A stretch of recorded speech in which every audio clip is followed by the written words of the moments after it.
You know what hurts the most? It's not when they yell. It's when they decide things about your life like you don't even exist, like your feelings are just background noise. That's what happened to me. I bought a place on my own, paid every cent. And one dinner, that so-called family dinner, shattered it all. This isn't just one of those revenge stories. It's about learning that sometimes love has to begin with locking the door. My name's Danica Reeve, and for the first time in years, I live alone. Not roommates, not relatives, just me. On the 6th floor of a building in Midtown Nashville, where the morning light cuts across the window panes like ribbons, and silence has finally stopped feeling awkward. It took me 6 years to get here. I don't mean just physically, I mean 6 years of working weekends, skipping birthdays, pulling 12-hour shifts, and spending way too many nights with cold noodles and an open laptop. But you know what was harder? Getting to a place where I no longer felt guilty for doing things just for me. Growing up in the Reeve household, I was the middle kid, not the baby everyone coddled, not the gifted one with potential, just reliable, steady. I got a gold star for being useful. And they used me, quietly, efficiently, like a dishwasher that never complains. When I was 12, my mom volunteered me to watch her cousin's toddlers all summer. No pay, no choice. "Denise is struggling," she said. "Don't you care about people?" I did. But nobody ever asked if anyone cared about me. That was the pattern. In high school, I patched up my own clothes and made my own lunch, while my older sister Laurel got braces, therapy, and an entire birthday weekend in Charleston. When she failed a semester in college, Dad blamed the system. When I got a 3.8 GPA, nobody blinked. Then there was Gavin, my younger brother. At 24, he's still figuring himself out, which somehow means my parents pay his rent, cover his bounce checks, and call it supporting his journey. Me? I bought my own car in cash. Nobody clapped. I learned early on that being responsible didn't mean being respected. It meant being invisible, because if you didn't cause trouble, nobody had to pay attention to you. They said, "We trust you." But they meant, "You're not allowed to need anything." A few years back, I got pneumonia. I was hospitalized overnight. I texted my mom from the ER, hooked up to an IV. Her reply? "Okay, drink some soup. Laurel just broke up with Ryan again. She's devastated." I remember staring at that message for a long time. Not even angry, just hollow. People always say family shows up when it matters. Mine only shows up when it's convenient. Still, I kept showing up. To Sunday dinners, to gift exchanges, to fill the empty seat, smile when told, and listen to the same stories while no one noticed the weight I carried. I used to think that if I was quiet long enough, they'd realize I needed help too. Spoiler alert, they didn't. This apartment became my quiet rebellion. I chose every inch of it, from the soft grey couch to the framed photo in the kitchen I took on a solo hike in Utah. No one helped me move in. No one offered money. But somehow my space was still seen as available, and it didn't stop there. My mum had a habit of dropping by to clean when I was travelling. Once I found my bathroom reorganised and my spare room filled with boxes she didn't have room for. I changed the locks. She acted like I committed treason. I'm not cold. I'm tired. Tired of being a utility to people who only call when they need something. I built this life brick by brick, and all I ever wanted was for them to knock before walking in, literally and metaphorically. But they never did, and deep down, I think they never saw me as a full person, just an extension of their needs. So when they finally crossed the line, when they decided, without even asking, that my younger sister Ellery would be moving into my home, my office, my peace, it wasn't just rude, it was betrayal, one that had been simmering for decades, and I wasn't going to let it happen this time. If you've ever been to a Reeve family dinner, you'd think it came straight out of a magazine. Matching silverware, folded linen napkins, a roast no one dares critique, smiles that feel too perfect, like everyone's performing.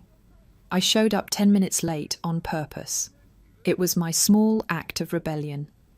Dad opened the door in his usual weekend polo, gave me that half-hearted side hug he reserved for birthdays and funerals. Mum was in the kitchen fussing over the roast. Ellery, already on the couch in sweats, scrolling her phone like she owned the place. "Victoria, take a seat. I just reheated the roast," Mum called out without turning. She hadn't used my real name in years, but when she did, it was always when I was about to be told something, not asked. The dining table was set like a wedding centerpiece, clean, perfect, soulless. I slid into my seat, silently counting the seconds until someone dropped the bomb. It didn't take long. 20 minutes in, Dad set down his fork, cleared his throat. That was the signal. I stopped chewing. "Ellery needs a place to stay for a while," he said casually, like reading the weather. "We talked it over. She'll be moving into your apartment." I blinked once. "My apartment?" I asked, tone calm, but my stomach flipped. Mum poured more wine for him. "Well, you're always away for work. The second bedroom is just collecting dust." I slowly set my glass down. "You decided all this without asking me?" Ellery looked up and gave a smug little shrug. "It's just temporary, until I figure things out." She said it like she was asking to borrow my curling iron, not hijack my home. I let out a soft, dry laugh. "That's not how this works." Dad sighed. "Don't be dramatic, Danica. It's only a few months." Only. Always only. Only one summer to give up my room. Only one cousin to host. Only one little favour for 10 years.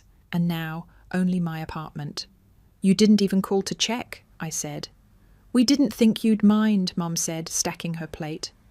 And I swear, this is the part that made my skin crawl. She turned to Ellery and added, "We'll bring the queen bed from the garage. It'll fit in just fine." I stared at my plate like it could explain how we'd gotten here. "You all had a whole conversation, made a moving plan, borrowed a truck, and you're telling me now?" Silence. Viewers, real talk here. Have you ever felt like you were just background in your own family's decisions? Like your name is used more often in sentences that start with "she'll handle it" than "how does she feel"? If that's ever been you, say it, because honestly, sitting there, I felt like furniture. Convenient, quiet, movable. I took a breath. "No," I said, "I don't agree to this." Mum's voice dropped. "Danica, this is family. Families help each other." "Great," I snapped. "Then let her sleep in the living room, or Aunt Carrie's basement, or, I don't know, get her own place like I did when I was told to grow up at 19. That landed like a slap. Ellery leaned back. "Wow, you don't have to be rude." I turned to her. "You don't have to assume I'll rearrange my life to save yours." Dad shook his head. "You're blowing this out of proportion." "No, I'm just done playing the role I never auditioned for." I pushed my chair back.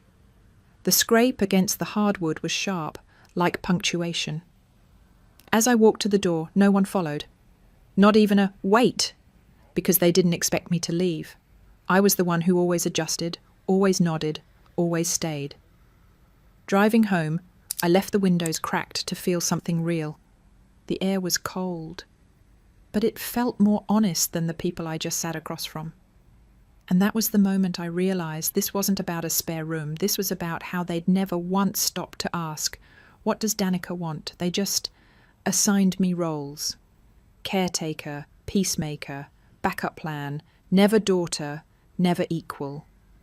That night, I stood in my office, the so-called extra room, and looked around. It had my blueprints, my NGO vision board, my only real space that didn't ask anything from me, and now they wanted to drop someone in it like it didn't mean a thing. I picked up my phone, opened the Notes app, typed, Every time I said yes when I wanted to say no, I taught them how to ignore me. Then I hit save, because I wasn't going to do that again. I didn't cry on the drive home. But there was a moment at the third red light where I caught myself gripping the steering wheel so tight my fingers went numb. Not from sadness, from pressure, like everything I'd been holding in since I was 15 suddenly wanted to break through my skin. I wasn't surprised my parents made a decision for me. That wasn't new. What hit harder this time was that they didn't even pause to pretend I had a say. They didn't hesitate, didn't soften it, just stated it like it was natural. Your sister will be living in your apartment. Of course she will. That's what you're there for. Like I was a backup plan, a spare room with feelings.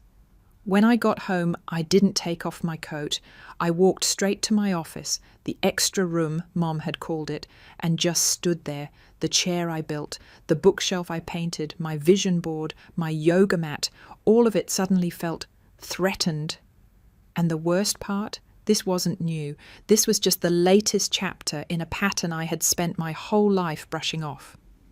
When I was in college, I got a full ride to University of Minnesota. I remember crying in a library bathroom when the letter came in, not because I was scared, because I had done something for me, finally. A week later, my mom handed me a printed out email from Aunt Sandra. Her daughter had gotten an internship in Nashville. "Wouldn't it be sweet if she stayed with you for the summer?" Mom said, like she was handing me a puppy. My place was a shoebox. Bunk bed, broken chair, barely space for me. Still, they sent her. I spent 3 months sleeping on the floor while she took my bed, used my skincare, and hosted her boyfriend on weekends like it was a dorm party. When I finally pushed back, my mum called that night and said, "Danica, you're on scholarship and lucky to even have that apartment. Don't act selfish. It's just one summer. Don't be dramatic." Just one summer, just one room, just one more thing I wasn't allowed to own. That night, standing in my apartment, I decided something. No more silent agreements, no more yes by omission, no more letting them narrate my life while I wait quietly in the background. I opened my laptop and searched for my lease. Section 5.3, long-term guests. Any occupant exceeding 14 consecutive days or 21 non-consecutive days in a 6-month period must be registered and approved by building management. Perfect. It wasn't about being petty, it was about setting a line in the sand. I drafted an email to May Whitaker, the building manager, asking for documentation on temporary guest policies and whether I could file a preemptive notice. Then I reached out to Nathan Cho, a project engineer I'd worked with during a clean energy contract in Charlotte. We'd kept in touch. He was neat, respectful, quiet, also currently looking for a place to stay while his apartment underwent plumbing repairs.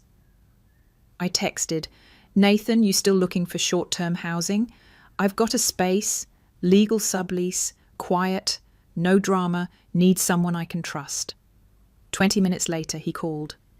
"Danica, this would be a huge help. I can bring ID and sign whatever you need." The next day, we met in person. I had the paperwork ready, a short-term guest agreement, check-in, check-out dates, terms. Nathan read every line, signed without hesitation. I forwarded the files to May, along with a scan of his ID. She replied the same afternoon. Approved. "Thank you for following protocol." Then I ordered a small indoor camera facing the front door, discreet but secure. Not to monitor Nathan. I trusted him. It was for them. Because last time I left town, I came home to find my mother had entered without asking. Just to tidy up. She'd rearranged my kitchen and left a crock-pot of soup on the stove. She said it was a favour, but it felt like trespassing dressed in an apron. 3 nights before the big move-in day, I packed up all my valuables, documents, passwords, journals, jewellery, and locked them in my office locker at work. Then I booked a 3-day solo stay in a small beach motel 2 hours away near Rosemary Beach. No one knew, no one was invited. I needed space to think without being guilted into submission. The morning I left, I stood by the door for a full minute. key in hand, bag packed, heart racing, not with fear, but with something sharper, defiance. For once, I wasn't running away. I was getting ahead of whatever storm they were bringing. As the elevator doors closed, I whispered, "Let's see how they like being surprised for once."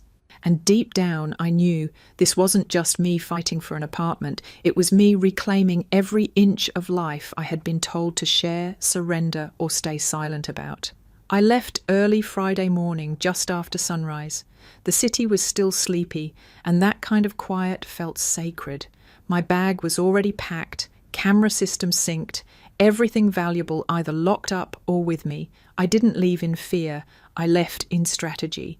It wasn't running away. It was stepping aside to watch what happens when people no longer find you easy to push.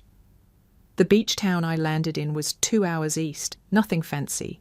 Just a room, a balcony, and the sound of real silence. No schedule, no guilt, no decisions made for me. I checked my security app before sleeping. Nothing yet. Just Nathan making himself tea and reading a book on the couch. Then came Saturday. At 10:42 a.m., my phone buzzed. Motion detected. Front door. I opened the feed and saw it. My dad, standing with arms crossed, jaw tight, in front of my apartment door. Mum beside him holding a massive plastic bin like she was about to redecorate a dorm. And Ellery, oversized sunglasses, ponytail too high, arms folded like this was an errand she couldn't be bothered with. They knocked. Twice. Waited. Then the door opened. Nathan stepped forward, calm, wearing jeans and a plain white tee. He didn't even raise his voice. He just pointed to the clipboard in his hand, a signed guest agreement. Then stepped slightly to the side. That's when I saw her, May Whitaker, building manager, holding her phone, recording. I couldn't hear what was said, but I didn't need sound to feel it. My mum's face tensed. She pointed toward the apartment like she was trying to cast a spell. My dad took a step forward, stopped cold when May raised her hand and showed him something on her phone, likely the lease clause. Then came the best part, the security guard. Dark blue uniform, radio clipped to his shoulder, arms folded like he'd done this before. He said something short, firm. My mum's expression shifted from frustrated to embarrassed. Ellery turned around first, pretending to take a call. My dad looked at the camera mounted above the door, then at May. May pointed to it. He nodded once. They left. And I sat on the hotel bed, barefoot, hair wet from a shower, watching it all unfold in real time. I didn't smile, but I exhaled, the deepest exhale I've had in years. 10 minutes later, the texts started rolling in.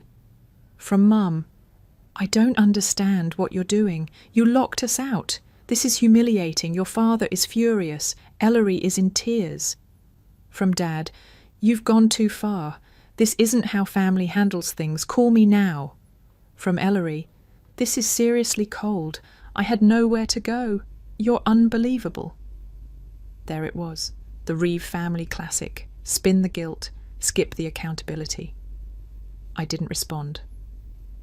By that evening, my phone had 11 missed calls. Mum's last message read, "I stayed up with you when you had a fever at age 3. I bathed you in cold water, and this is how you repay me? You lock your own mother out and bring in a stranger?" That word, stranger, not tenant, not authorized guest, not even person Danica trusts. To her, the issue wasn't legal or personal. It was emotional dominance being challenged, and that, to her, was betrayal. The next morning I checked the camera feed again. Another motion alert. This time they came back, with May walking alongside them again. Dad tried talking first. May stayed calm, pointed to the clipboard Nathan had out.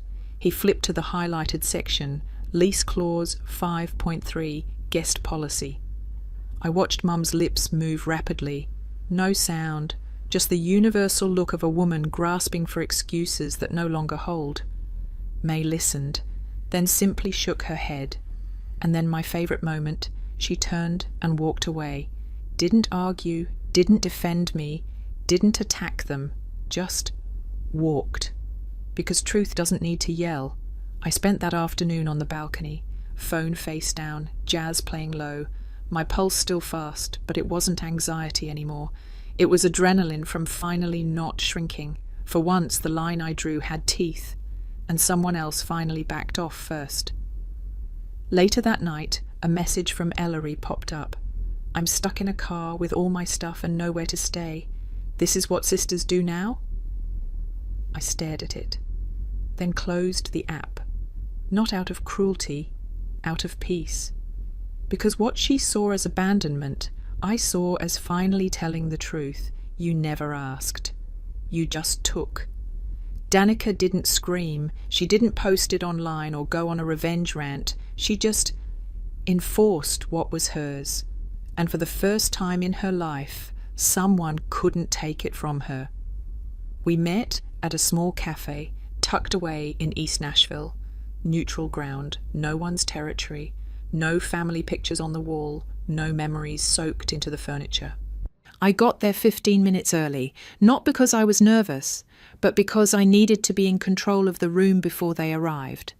I ordered a cappuccino, sat near the window, kept my phone face down.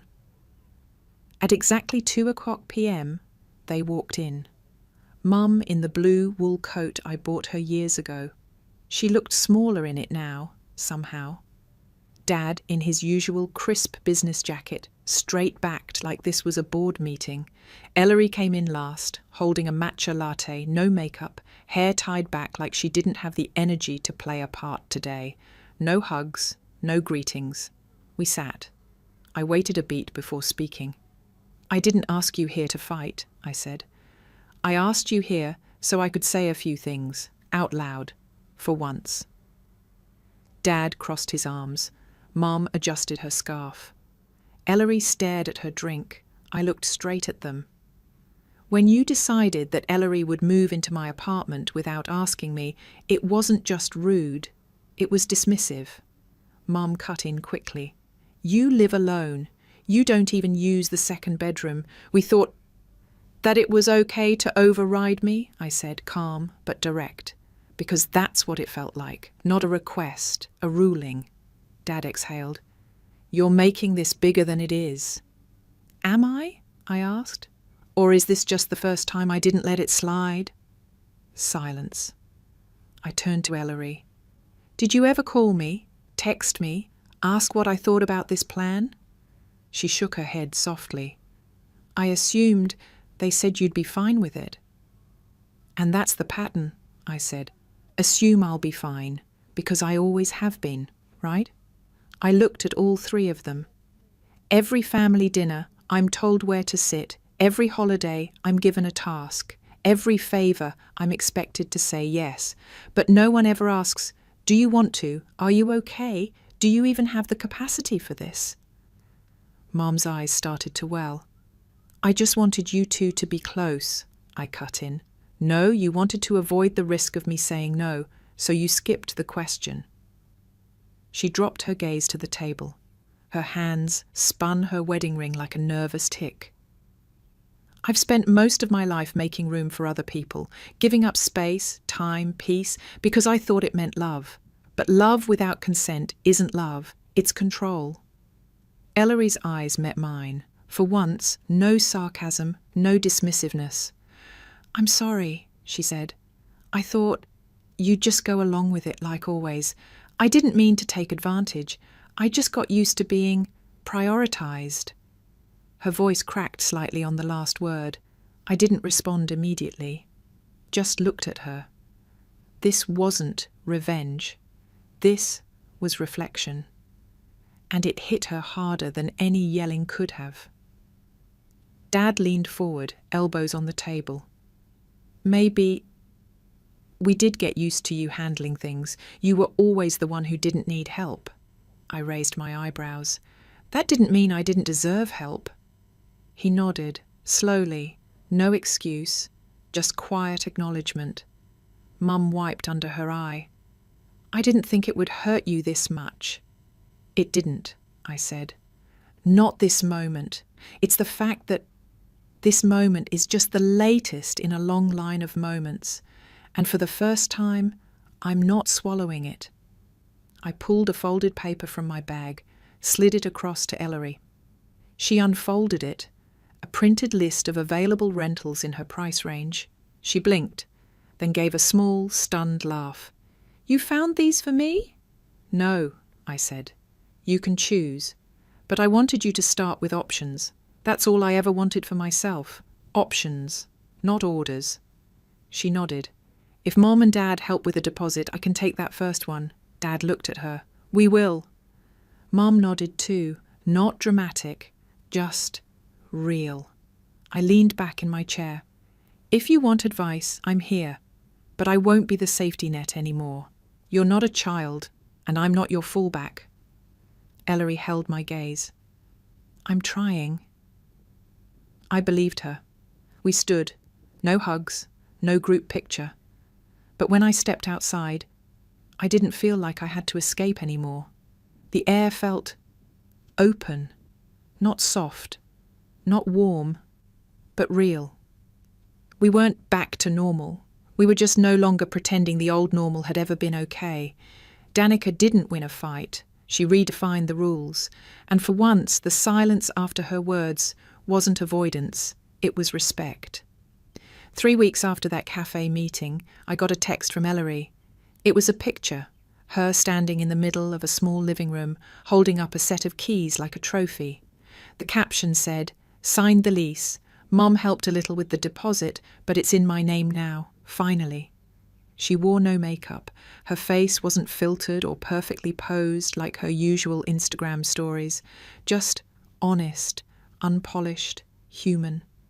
I stared at that photo for a while before replying. "Proud of you." Nothing more. Not, "I forgive you." Not, "welcome back." Just truth. And honestly, that was enough. The following Saturday, she invited me to check out her new place. Nothing fancy, 1 bedroom in Berry Hill, facing a narrow yard with string lights someone had left behind. We went to a burger joint nearby. She'd already ordered my favourite sandwich. That small detail hit harder than she knew. Over fries, she said, "I started therapy with Dr. Hartman, the one I used to call a scam." I raised an eyebrow. "You're actually going?" I asked. "Yeah," she said, picking at her straw wrapper. "Because you did it first. And I figured, if someone like you needs help, maybe I'm not as immune as I thought." Her voice was casual, but her eyes told a different story, vulnerability edged with self-awareness. We talked about work, about how she was trying to cut back on social media. No one mentioned Mum.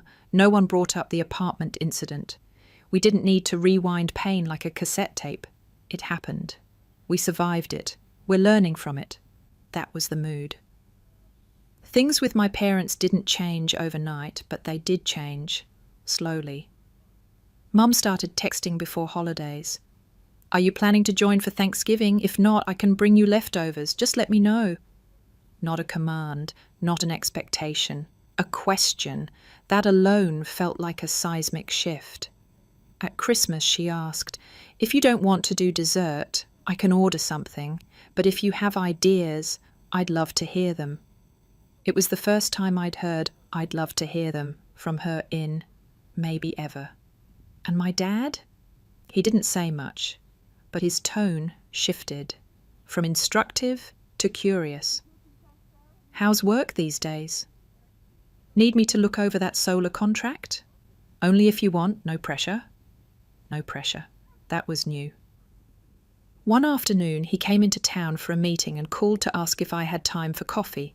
We sat at a quiet cafe near his hotel. He looked around, then said something that surprised me more than anything else that year. "When you left home, I thought it was just a phase. Now I think, maybe you did something the rest of us should have done a long time ago." I didn't say anything right away. Just took a sip of my latte, then asked, "Did you ever feel suffocated by the role you were handed?" He didn't look at me, but he rested his hand on the table and nodded, just once. and that was enough. We didn't need therapy talk or closure speeches, just recognition. As for me, life returned to rhythm, but not the old kind. This one was steadier, not quiet in a scared way, but in a deliberate way. A silence I chose. Every time the phone rings and I don't pick up, it's not avoidance, it's boundaries. Every time I get invited to something and ask, do I want to go? Before saying yes, I feel a little lighter. And when Mum texts, can you help with this?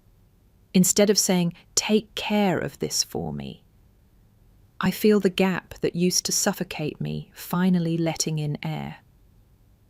My apartment looks the same. Same bookshelf, same framed photo from that Utah hike. But it feels different now because every object, every inch was chosen, not surrendered, not repurposed. I no longer feel guilty for locking my door, because sometimes love doesn't look like opening it wide. Sometimes love looks like drawing a line and saying, I need you to knock. One afternoon, I stood in my hallway with my hand on the doorknob, not in a rush to enter. Not because I was stalling, but because I was savouring something that used to be foreign. Peace. Not silence out of duty, but silence out of safety. No one waiting behind it, no suitcase by the wall, no voice messages asking me to give just once more, just me, home.